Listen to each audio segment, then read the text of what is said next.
Welcome to Manatu Taonga and the National Library's joint public history talks.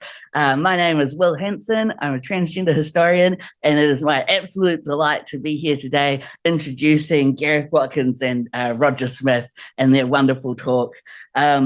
Just quickly before I get into introducing them, we're also so lucky to have another oral history powerhouse in the room, Emma Jean Kelly, and this is a talk organized by Emma Jean, and the last talk that Emma's organizing. So I just wanted to do a shout out to you and all Emma is a fantastic oral historian who is so community-minded and community-driven and has supported so many people to record and preserve their histories who otherwise would be ignored by history. So I think we all owe a lot to Emma, and me personally as well. So just a shout out to Emma.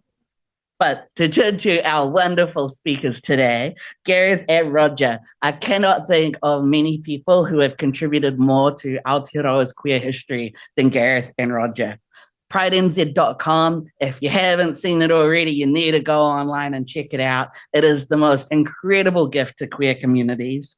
It has over 1,000 audio recordings of events and interviews, mostly done by Gareth and Roger.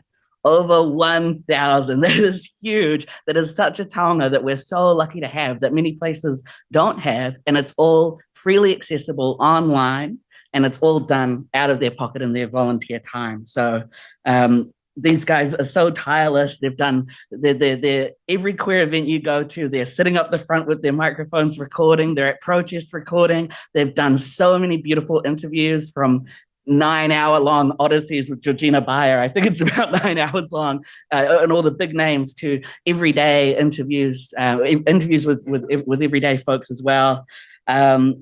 It's the most incredible resource. It's been so helpful to me personally and to many other queer historians that I know. PrideNZ.com also has so many other resources on it, like incredibly comprehensive timelines that these two have put together about Aotearoa's queer history, and an entire archive of GayNZ.com, which was another really important website. And in addition to PrideNZ.com, as if that weren't enough, they also do free walk tours every month in Pōneke that explore different aspects of Wellington's queer histories. And they are such a beautiful way of connecting people to their histories, showing the histories as they physically exist right in front of you. And I just think everything that Roger and Gareth have done in this space is so amazing. We've got a lot to thank them for as well, as queer historians, as people living on this land. So yeah, I'm really excited to be here today introducing them. They're going to talk a bit about using AI and things today, and this is a topic that encourages a lot of strong opinions. So I just wanted to say from the outset that we're going to have a respectful discussion, exploring views together. So with that said, give it up for Gareth and Roger.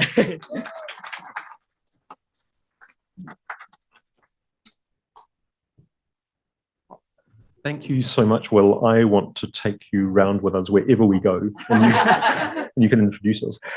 Kia ora, my name's Gareth. And I'm Roger.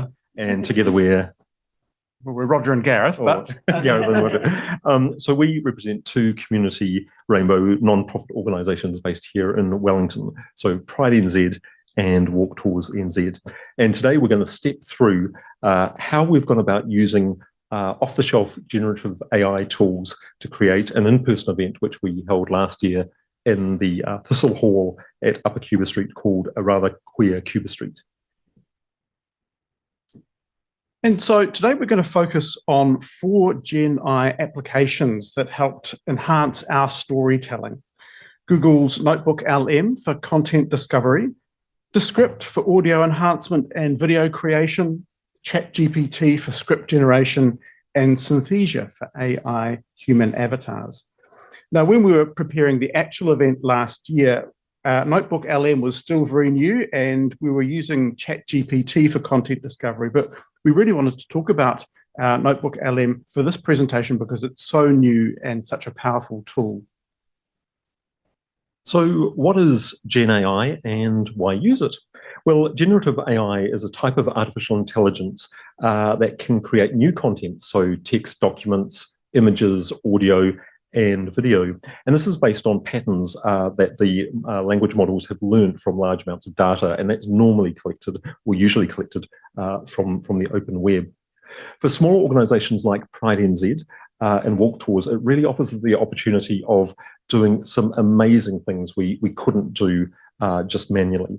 So, for instance, as Will was saying, PrideNZ has over 1,000 recordings, and so to transcribe that manually is just something we couldn't afford to do if we had to do it as a manual transcription service. It also offers creative opportunities, and hopefully through this presentation you'll see that every AI step has allowed us to do another AI step. So this is kind of continual progression forward. And so the event that we are talking about creating was called A Rather Queer Cuba Street, and it was a free public sit-down presentation at Thistle Hall in Cuba Street, Wellington, and it highlighted the rich queer history of Cuba Street over a 160-year period. It took place as part of the annual Aotearoa Festival of Architecture in September last year, and we used live presentation, short oral history, audio clips, video elements and historic images to tell the queer history of Cuba Street from the 1850s through to the present day. And we highlighted people like Georgina Bayer and Carmen Rupe, and we talked about some of the iconic venues like the Royal Oak Hotel and Club Exotic, later tantalizingly renamed Club Exotique. So for some that don't know Wellington, and we should also acknowledge all the wonderful people online. Lovely to have you here today. Lovely to see you. Well, we can't see you, but we know you're there. Cuba Street is in central Wellington and runs from the Michael Fowler Centre at the bottom of Cuba Street right up to Webb Street. So it's right in the heart of the Rainbow Precinct. And radiating out from the intersection of Cuba and Dixon Streets is the Rainbow Precinct, so named by former Wellington Mayor Justin Lester. And this includes the Rainbow Crossing, the pedestrian traffic lights featuring Carmen Rupe, and the two seats on the corner of Vivian and Cuba Street dedicated to Carmen Rupe and Chrissy Witoko. So in our day jobs, we both work at Te Papa, and we were so delighted when Te Papa accepted those two flags on the right there. They have the signatures of all the people that were there on that particular day, and they're now on the National Collections, so that's really, really fantastic. This is an image of one of our walk tours. We're talking about Giles Gillies here, I think. So the event we created in Cuba Street was a collaboration between PrideNZ and Walk Tours NZ. Now, both organisations are small. In fact, they're just the two of us. They are privately funded, they're non-profit, and they're voluntary. Walk Tours began in 2017 during Wellington Pride Festival, where we wanted to put on a walk tour because there's so much queer history here in Wellington. We now offer over 10 tours, one a month, at the start of each month. And these are grouped around anniversaries or geographic locations or individuals. In the last 7 years, we've walked over 100 tours, which is really, really fantastic. We've learned so much from doing this. Our largest group has been 50 people. This is one of our large groups here. And our smallest group has been 1. Which can be uncomfortable for the person because there's two hosts and one person. Yes, intense, those moments. PrideNZ.com began in 2009 as an online platform. So it's a very new collection, and it was created in the age of the internet and social media. It now has over 1,000 audio recordings of interviews and events totaling over 600 hours of audio content. A primary driver right from the start for the website was making our stories publicly visible and accessible. All of the recordings are undertaken with this knowledge. So when Gen AI tools became available a few years ago, it seemed a fairly natural step to use these tools in a positive way to make the collection even more visible and accessible. This is a lovely photo of myself and MP Jan Logie in Parliament. having a standoff in front of the wine glasses, which is really fantastic. Jan was an amazing politician and contributed heaps to the rainbow communities. This is another photo of Jan. It's one of my favourite photos in the PrideNZ collection. So we've got the back of Jan on the back of Jan in the front, and myself.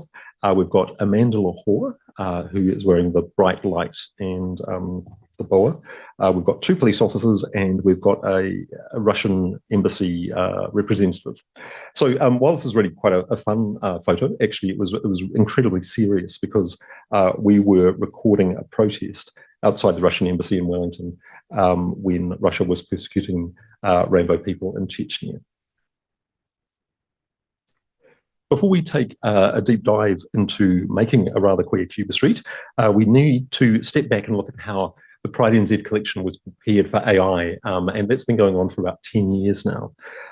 So our first attempt at making the collection more discoverable and accessible was doing transcriptions. So back in 2016, a manual transcription would cost about $1 per minute of audio.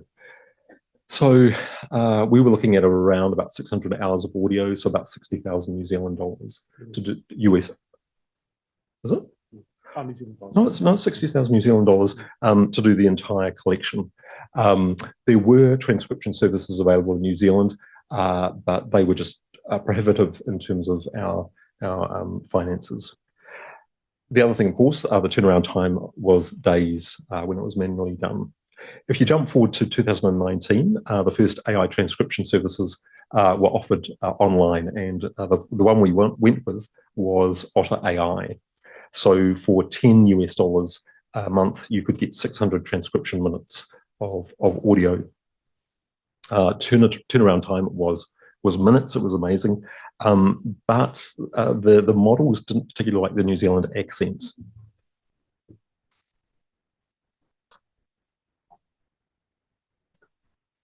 So let's take a bit of a closer look at how this journey with AI has changed things. On the screen are three examples of the same text from an audio interview with Georgina Bayer. The top of the slide highlights a transcription that was manually done by a professional transcription service in the US in 2016. The middle paragraph was done in 2019 by Otter AI, and the bottom paragraph was done just a couple of weeks ago by Descript.com. Now, the first thing to say is that the two AI-generated transcripts are not far off the human-verified transcript, but there are some subtle differences. The green sections highlight how the 2019 AI model was having issues with some New Zealand accent, and it was misinterpreting words. And that's clearly shown when Georgina's word trannies becomes trainees.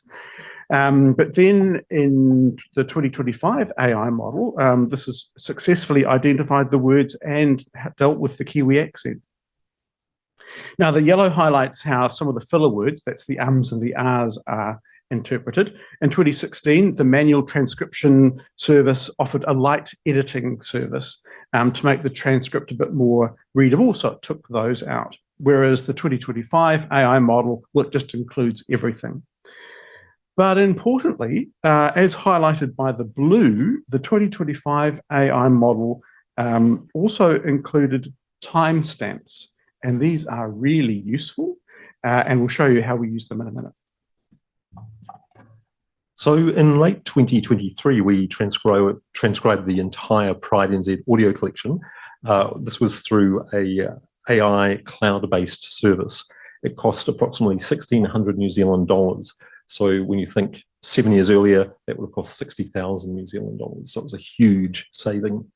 And we thought things were going really well, but not so fast, because we're just going to take a little detour, because this is a really important point about the fragility of digital files. So unfortunately, I misunderstood how the billing would work for the transcription service, and I found my cloud-based account was suddenly locked. I couldn't access the transcripts, but more importantly, I couldn't access the master recordings. They were completely removed from my access. And for the cloud-based service, I had suddenly become enemy number one. And they said, we weren't able to validate important details about your account. Your account has been placed on hold pending additional verification. So the additional verification was really invasive. I had to provide a passport, bank statements with the entire bank statement, so all my balances, all my transactions. It wasn't just the cloud-based transactions. And I had to describe why I wanted to use their service. And they said, well, if you don't respond, your account will be suspended and you will no longer be able to access our services.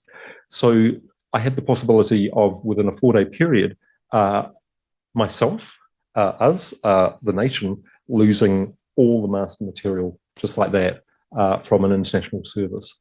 And I think it was just, I mean, this is not to highlight this particular provider. I think it's to highlight that digital files are so vulnerable when they're stored online. And this is a little image. This is done by ChatGPT. So as a way of mitigating that, we have the wonderful Alexander Turnbull Library, who are just amazing. And the Alexander Turnbull Library a couple of years ago took in the master recordings into their collection, so they are permanently there now forever. PrideNZ still exists as a website and has its own recordings, and I still have a cloud-based backup. And then it's screenshotted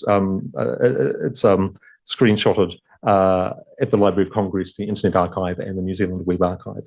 So there are multiple avenues to get back to the content and back to the recordings. And then I'm going to say, so it's important not to have all your digital eggs in one basket. Yes, that's the important public service announcement.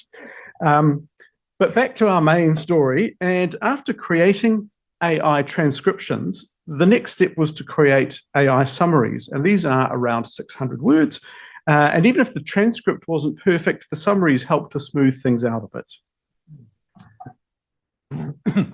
Excuse me. At the same time, ChatGPT was coming onto the scene. And so we were really interested in discovering how PrideNZ could interact with ChatGPT. And we found that the best way of interaction was using plain text files. So this on our left, we've got Georgina Byers, one of her recordings on PrideNZ. And then there's a link that says plain text for Gen AI. And that plain text document, you can click on it. It has a title, description, it has the AI generated summary, it has the full transcription with timestamps and other bits of metadata. And generative AI loves plain text documents without any formatting. It's just telling it what it is. Makes it very fast to read the file.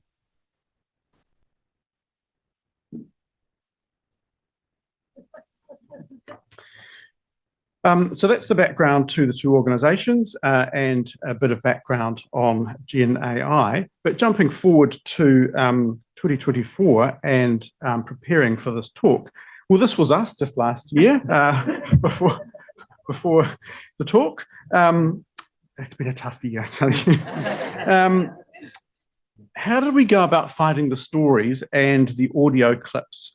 Now, we knew there were a lot of audio interviews in PrideNZ that covered activities in Cuba Street, but this is hours and hours of material. So how do you navigate all that?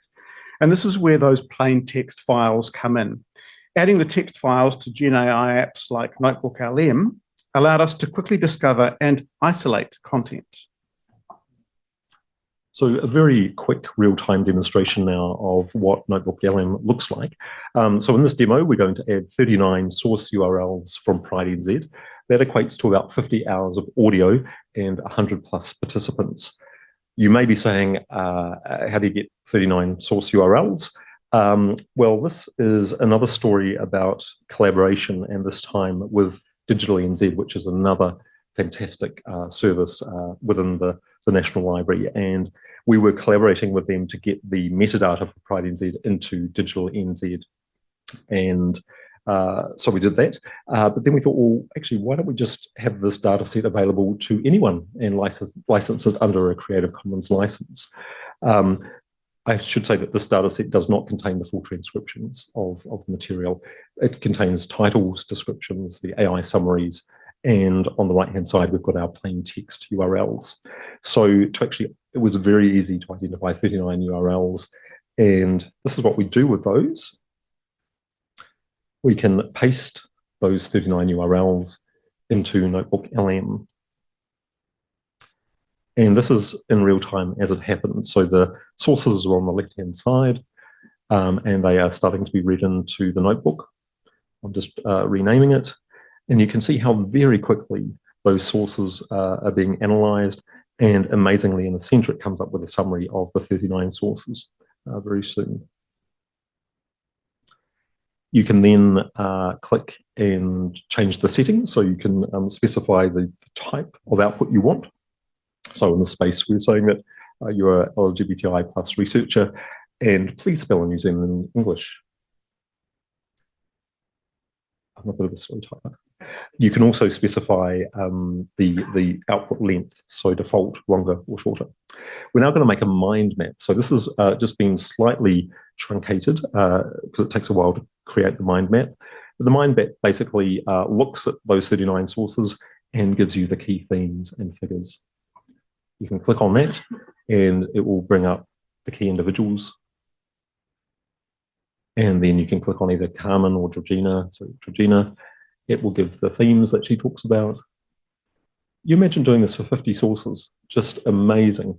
The other thing with Notebook LM is that the sources are by default the ones that you put in, so it's not searching the internet, it's just searching those 39 items. For a free account, I think you can do up to 50 URLs, and for a paid account, I think it's about 300. It's quite incredible. It's all completely citable. So the numbers in the middle there, they represent the file number on the left-hand side. So if you click on the number, it will then show you the part of the text it got that information from, which is pretty cool. And if you want to take it a step further, you can, there's a generate button on the right-hand side, and you can get an AI-generated podcast created by two artificially intelligent people talking about your subject, which is kind of cool.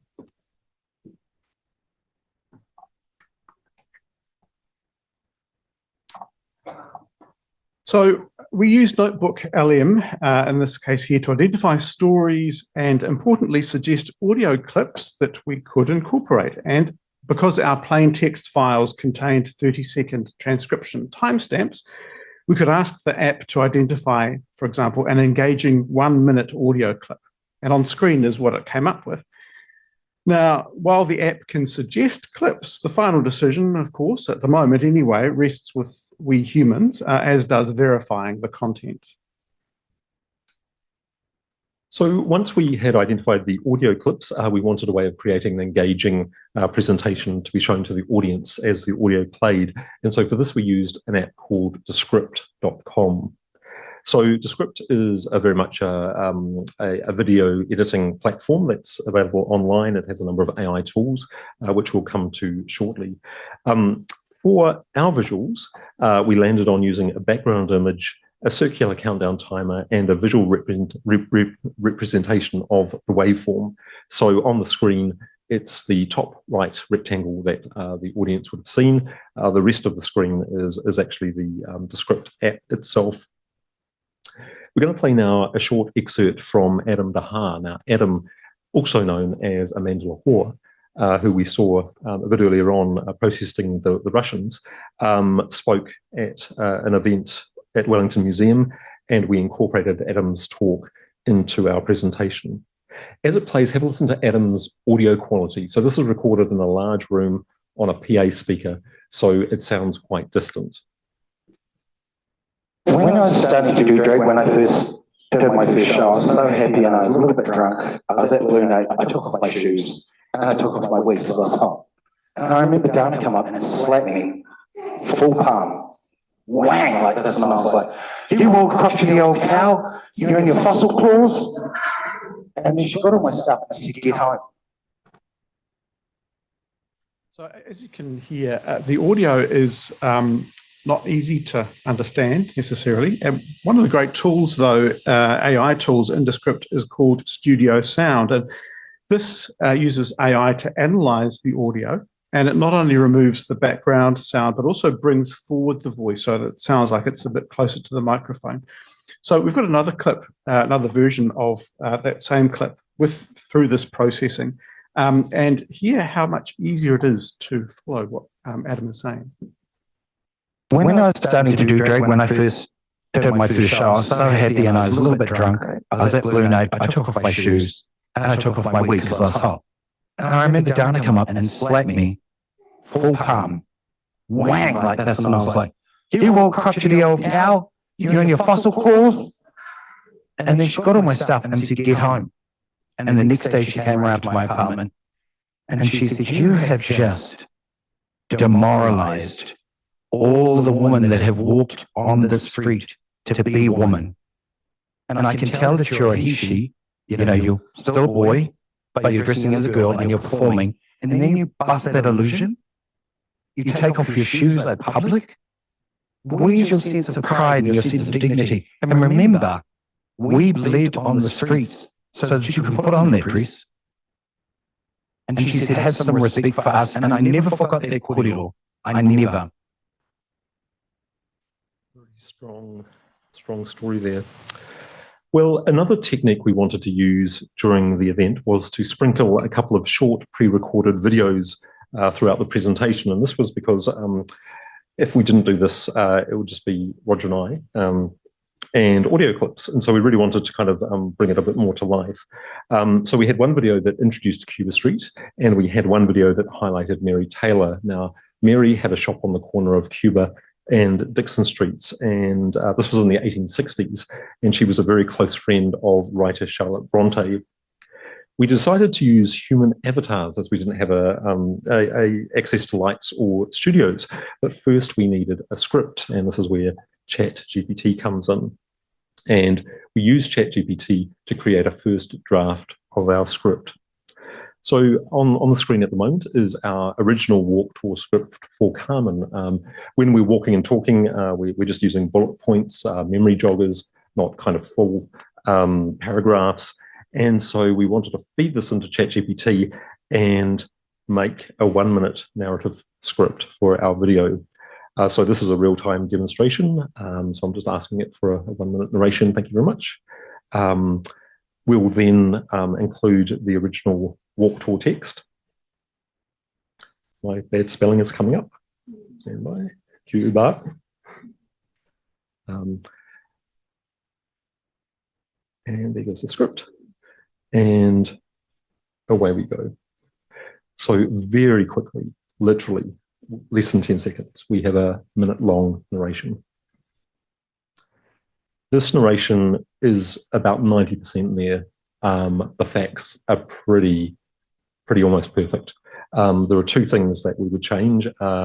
In one of the paragraphs, it talks about Carmen being what was the word? A global voice for safer sex. And it's interesting with ChatGPT, it kind of significance is not a huge thing for ChatGPT. It always makes everything the most.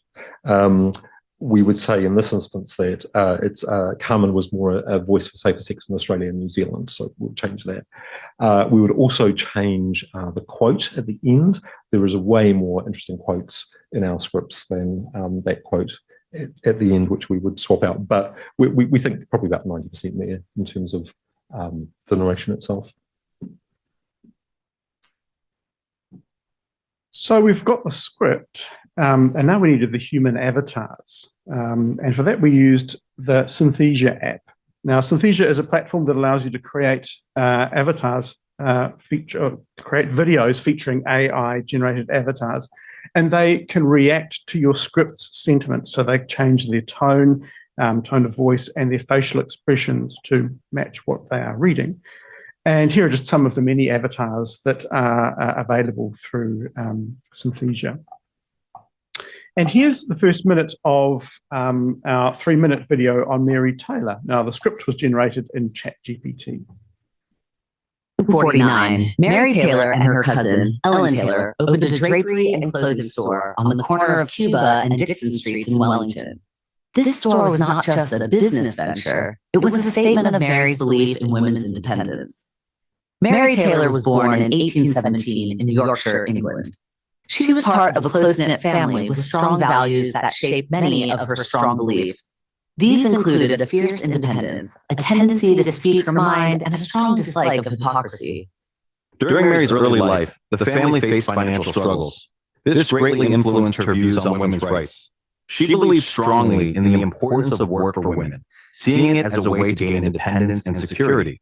This experience played a significant role in shaping her feminist ideas.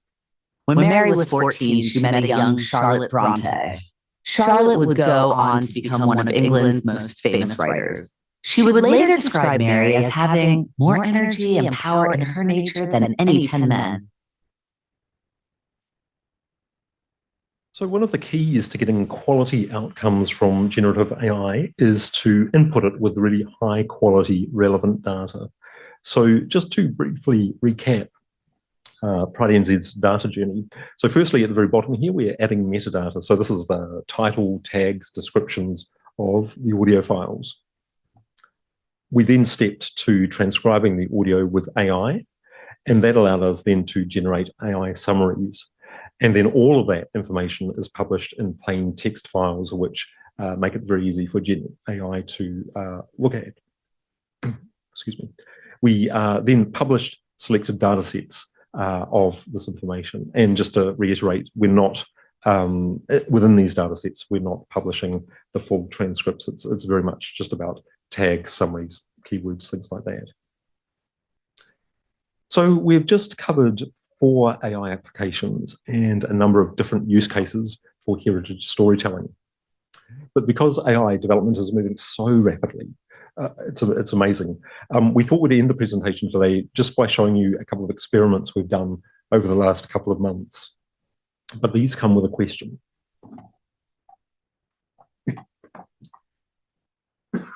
Yes, so Gen AI technology is really just a mouse click away now, but how should we use it? In fact, really is the question, should we use it? Where's your threshold for either using it or not? Here's an example.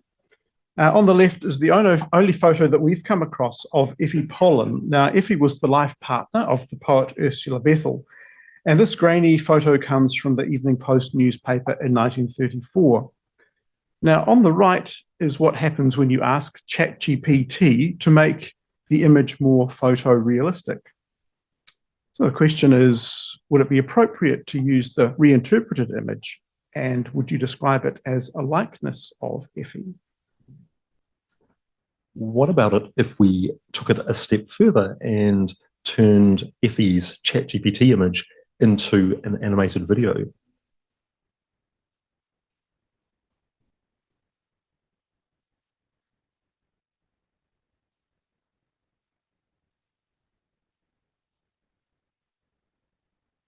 It's kind of extraordinary, really. But what about if we went beyond the individual and if we took this historic image of Cuba Street and animated the whole street scene with Luma AI?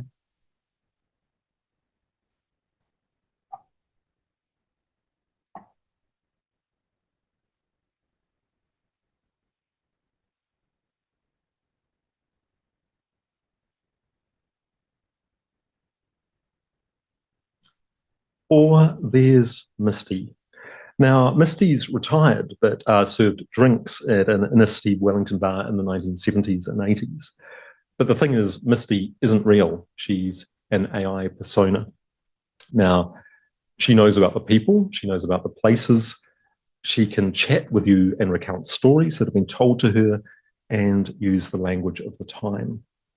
So for this presentation, I asked Misty, I said, well, how do you want, do you want to communicate with our lovely audience here on the web? And she came back with these words on the left of the screen. And so I took those words and put them into an AI music generator called songer.co. So this is Misty's song recalling Carmen Rupe, Dana DeMilo, Chrissy Wituku, and Georgina Byer, some of the rainbow icons of Cuba Street. The song, the lyrics, the phrasing of the lyrics, the vocals, the instruments are all completely AI generated, and it took less than 2 minutes. But for me, the question is, what happens when AI begins to move you? We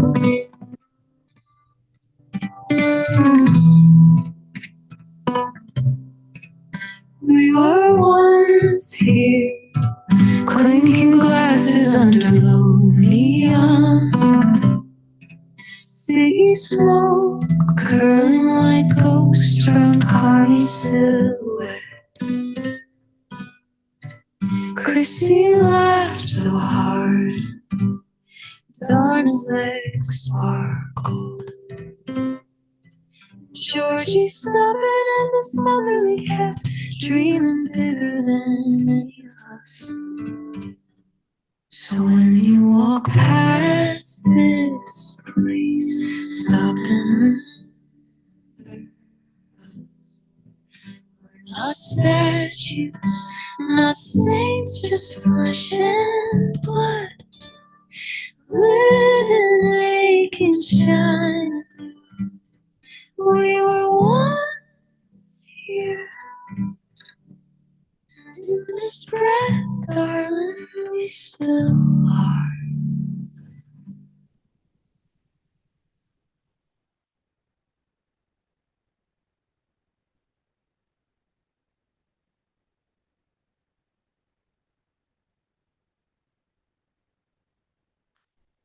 So, Gen AI is about balancing things like creativity and authenticity, transparency and context. How and when do they overlap? For example, if we think back to Effie Pollen, we might be okay about using the ChatGPT version of Effie's image on a walk tour for 10 people to help bring her story to life. What happens when a participant takes out their phone and then takes a photo of it and then posts that image online? Where does the responsibility of the creator fit into the equation? Now, we enabled the creation of this new image. What responsibility do we have to manage its use? So a question we've been pondering, and we really don't know the answer to, is will we use Gen AI to understand the past or to rewrite it? And we'd love to hear your thoughts, and we can do that in a minute. But there's just one thing we need to do first of all, and that's to say a few thank yous. Yes, firstly, huge thanks to Imogen Kelly and the team from the Ministry for Culture and Heritage for inviting us to share this presentation today. To the team at the National Library for hosting the event, and to the team at Alexander Turnbull Library for welcoming the PrideNZ collection into the nation's permanent collection. In particular, we'd like to thank Jessica Moran, Dr. Ashwini Pentakar, Valerie Love, Nicola Caldwell, and Emma Roach. And this image on screen at the moment is of the PrideNZ material actually being deposited with ATL in 2022. It was just the tail end of the COVID restrictions, as you can see, with all the masks being worn there. There's Gareth, Valerie, and Jessica. Now, as we left the National Library on that day, by really happy coincidence, we ran into MP Louisa Wall, who was just about to go into Parliament and give her valedictory speech. Now, Louisa championed marriage equality back in 2013, and this was the first chance that we'd had to stop her and say thank you. Thank you for making our lives better. And to anyone here today or listening online that has stood up for equality, we want to thank you. Thank you for trying to make the world a better place. And just one final thank you, and that's a thank you to me. Well, no, actually, it's a thank you to us. It's a thank you, I think, to all of us who record and share stories, because often we don't see the positive impact we're having, and it might be years, decades later that we get that feedback. And so this story is for you. So back in the 1990s, well before streaming audio and video on the internet, I was sending out gay documentaries on compact disc internationally around the world. And over 20 years later, I received this email from Stephen. Now, Stephen is not AI, he's real, and he lives in Arkansas, USA. And he wrote a couple of years ago to me, but I think I would really like this tribute to be extended to any storyteller now and in the future. He writes, I have to admit, I got very emotional when I found the CDs you sent me in the 1990s. They represent many things to me. I received the CDs from you during a very trying time in my life. I was wrestling to fit into the life of a gay man in the American South. Life had been a roller coaster for many years, from bullying in high school to death threats to being thrown out of my home by my family and the loss of almost all my friends to an attempt at suicide. My life was just starting to get on track when I received the CDs from you. I would listen to them on repeat during my daily commute. The voices calmed me and made me feel a part of a larger community, albeit a community I didn't have access to in Arkansas. I laughed with them and I cried with them. They allowed me to stay in touch with a core part of me that I didn't want to deny anymore.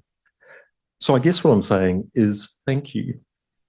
I know these audio files were probably just a small moment in your life, but for me, they were a beacon of hope. Thank you.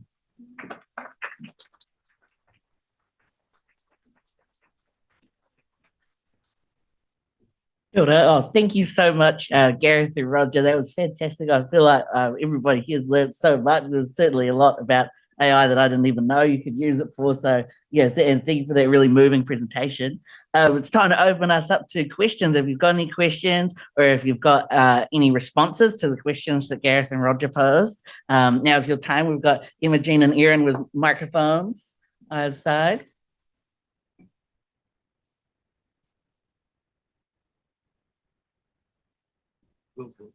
Yeah.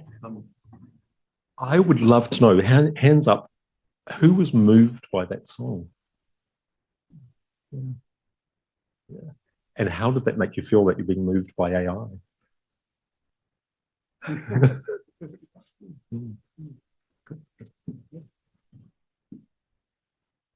Oh, yeah, someone. I will just wait for the microphone. Yeah. I'm pretty loud. I'm actually writing my life story at the moment and never thought of AI. So coming along today, I'm really looking at changing lots of things that would give me a better basing of my family. I've been in New Zealand a long, long time. So my family don't really know me and what I've done and where I've been. So I'm wanting to do that for my generation that I've missed out on. It's good, and I've got to learn, a lot of learning to do. Thank you.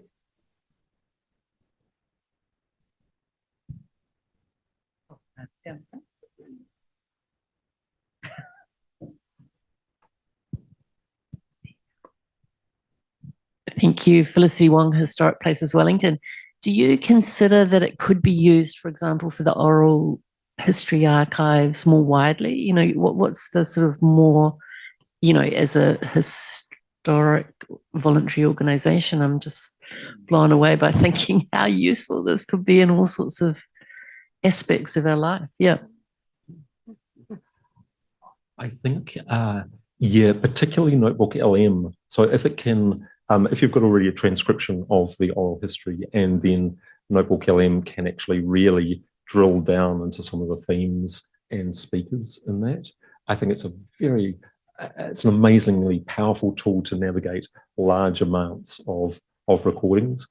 I mean, the key thing though is always go back to the original audio to hear how something was said, because transcription errors could be added to in the AI transcriptions. Notebook LM might not have quite got the context. We found certainly with ChatGPT that sometimes in the summaries it actually highlights particular aspects of a recording. You think, I don't want that highlighted. You know, that's not the key point. So there are certainly things that we still need to be aware of. And I would always say go back to the original source and double check. But as a way of navigating the large amounts of audio, it's fantastic. That was my question was around this notion of AI hallucinating. Have you seen anything where it's really gone off in a direction you didn't expect? Oh, yes. And then you say, that's not right. That's wrong. And it says, no, it is right. And then you have this kind of combative kind of thing with the AI. It's quite scary. We didn't rehearse that question. I think the thing is to how we've used it is we already know the subject matter, so we're quite aware of the subject matter. I think the scary thing would be if you were coming to this anew and you just took it at face value. That's what the answer is. I just don't think you can do that. You need to. And one way of doing that is to actually feed the same material into different AI models, into like ChatGPT, Gemini, what have you, and see what the responses are like. I mean, Roger can speak from just doing a PhD over the last, 7 or 8 years, and then how ChatGPT can understand your PhD in like a matter of seconds. All I'd say first off is that I didn't use AI for anything apart from spell checking in my PhD. And I'm kind of glad that I didn't even go down any of that rabbit holes. I finished the PhD before AI was sort of really a big thing. But it is really shocking when you spend 7 years working on something like a PhD, and a lot of it is summarizing and trying to get to grips with a lot of material, things which can take years to do. And ChatGPT can do it like that. That's it's shocking. Yeah. It's exciting, but exciting. Yeah. Kia ora korua. That was fascinating. Thank you. I was really alarmed about your experience with the masters potentially being withheld when you're locked out of your account. I'm kind of interested to know how much how rights might be assigned to those providers and how much checking goes into what they might potentially do in future with your content and content that people have agreed to be used. I think for larger organisations, so your kind of Te Papa scale or your National Library scale, I think you've probably got a lot more leeway in terms of how these large overseas corporations work with you.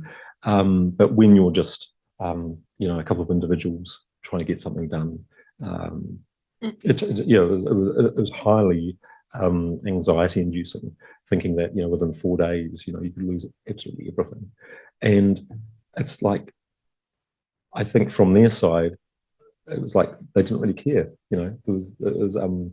So I don't know how much more we could have influenced their decisions. I think the key is to just have the audio in a variety of places.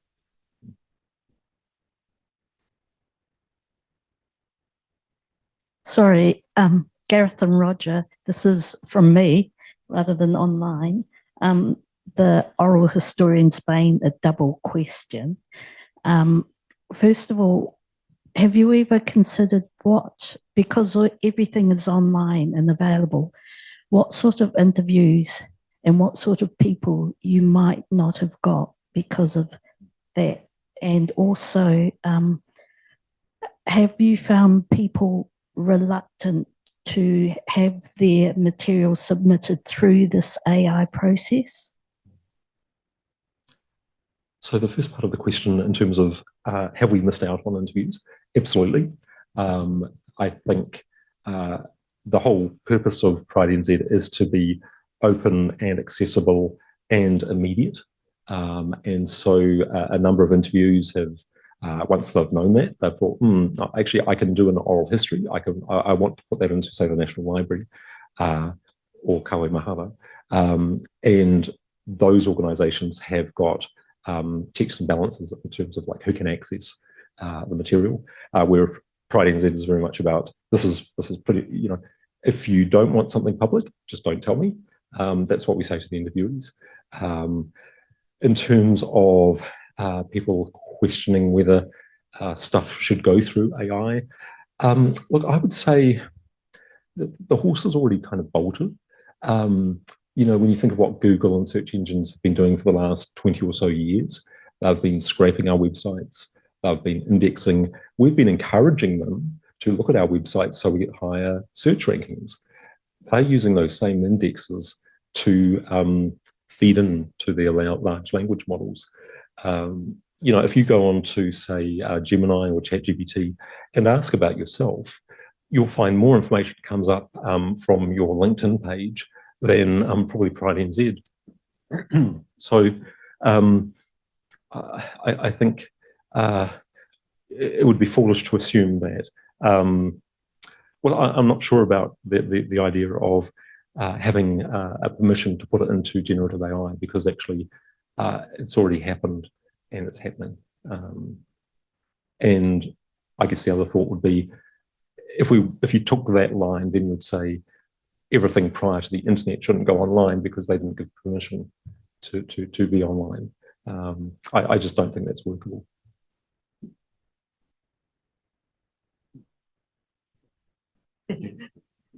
All right. Well, thank you so much, Gareth and Roger, for your wonderful presentation.